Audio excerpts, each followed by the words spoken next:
Season's greetings and welcome. Thank you for joining us on the empty side of the table. These are a pair of figures we picked up a few weeks ago.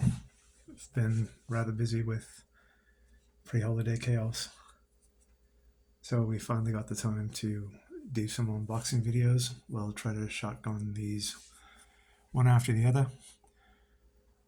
I believe this was the first one we picked up here.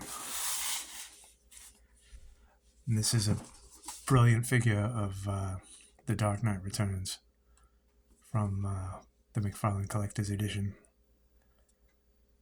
I haven't seen one quite like this. I do prefer the over-exaggerated, burly kind of squat Dark Knight, but this is cool. Like that, yeah. So let's give it a look.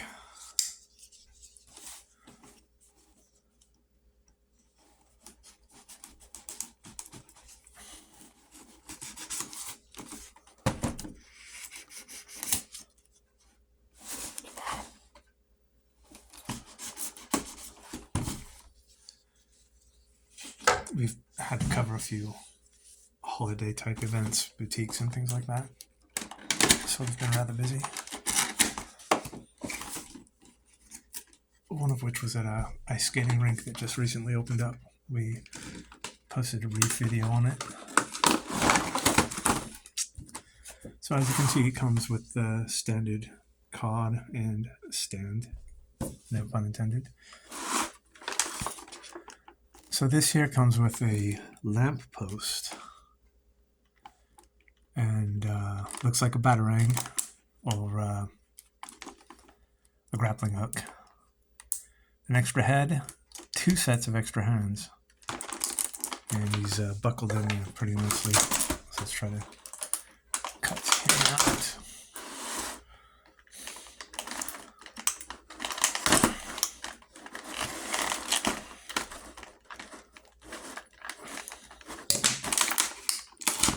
His hands are also buckled down.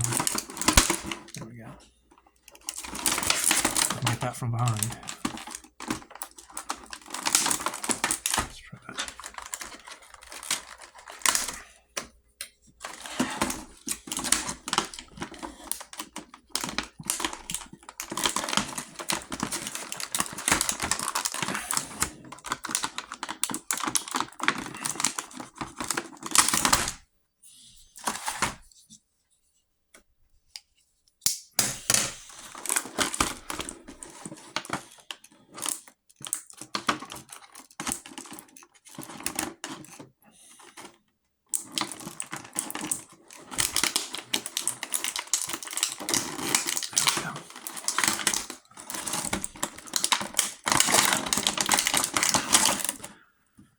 Now, really, I wish I could quote directly from the Dark Knight Returns book by Frank Miller.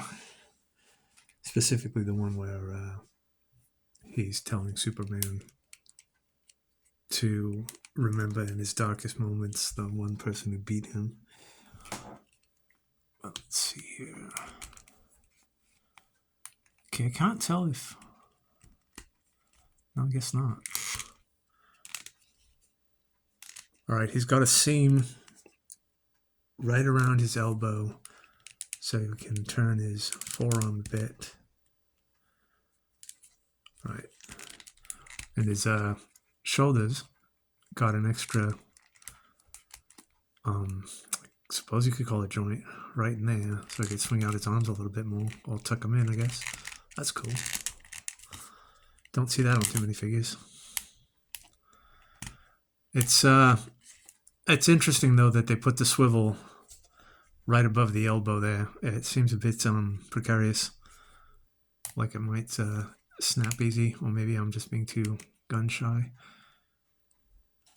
Hands turn and bend at the wrist, also something I'm a bit concerned about, so I won't be playing with that too much.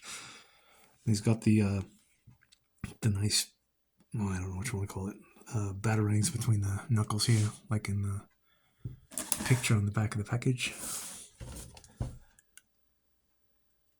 Sorry about that. Too many reflections. There we go. Well, maybe it's not this picture then. There's a picture of him holding him now. Let's see. Got some play in the upper torso, down in the waist. There doesn't appear to be any. Looks like there's a seam there, but the belt might be impeding it a bit.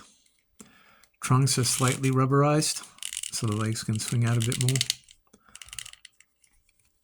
It's got some malleable rubber cape. There's a swivel at the top of the thigh, I guess you'd call it. Knees are double jointed, as well as elbows. Sorry, I didn't mention that. Right? Yeah. Or maybe they're not. Let's see. No, okay. Elbows aren't double jointed because they got that swivel underneath it. But the knees are. That's okay. And he's got that nice swivel in his ankle that points up, down. Don't do the side to side thing much, but his feet, I guess, twist. And so does the ball joint right there.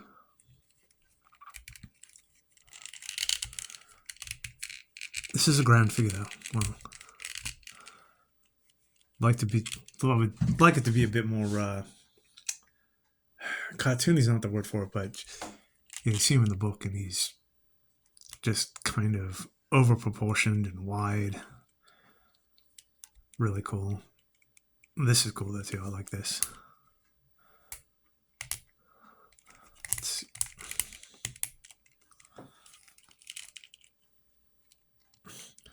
So about the head. Let's see if we can maneuver this off a bit. Again, I don't want to force things if they're not coming loose right away. Not that it's a bad thing that it's tight, but it makes things a bit scary. I think I'm gonna leave it. But let's see here. Can we get you to stand for a minute? There we go.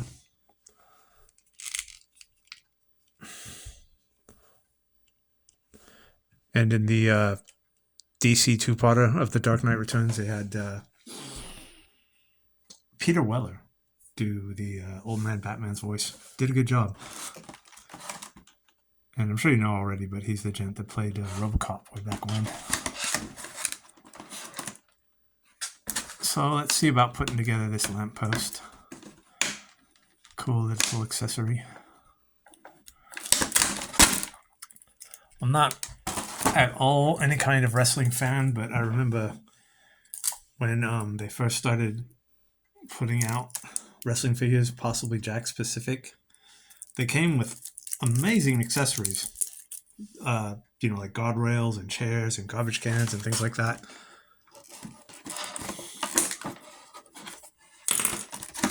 Oh, he buckled in too. Yeah. All right. There we go.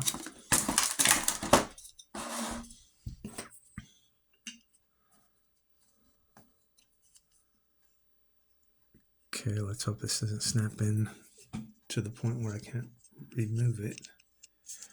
There we go. So just keep it like that for now.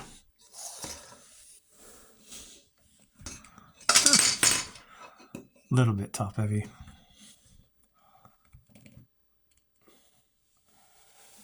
So the first thing I'm thinking of when I see this light post here is that old film, Singing in the Rain. Who was that? Was that Fred Astaire in that? I can't remember. But yeah, I see somebody like swinging from this or dancing or whatever. If I had some more flamboyant Batman figures, I'd probably do that. Like that rainbow one or whatever, the multicolored one. Come on, stay up. Let's see if we can do something like that.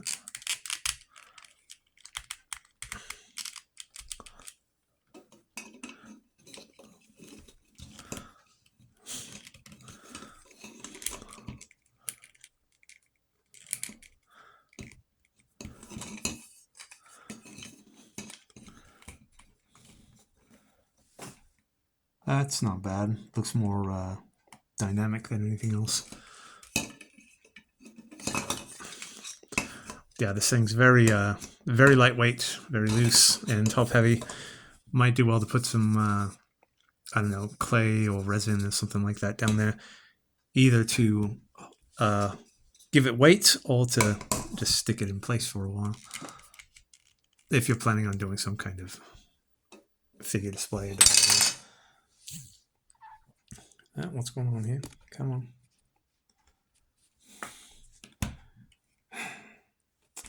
Let's see. There we are. I think the tracking went a bit off for a second.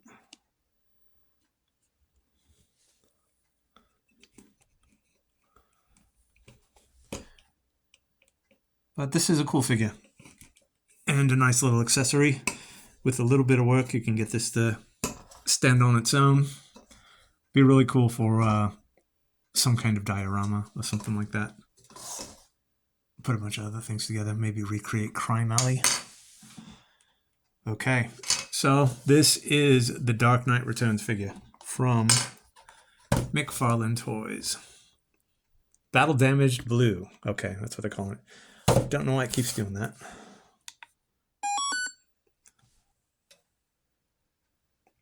All right, so happy holidays. Thank you for joining us. Stay healthy. Always be kind. Take care.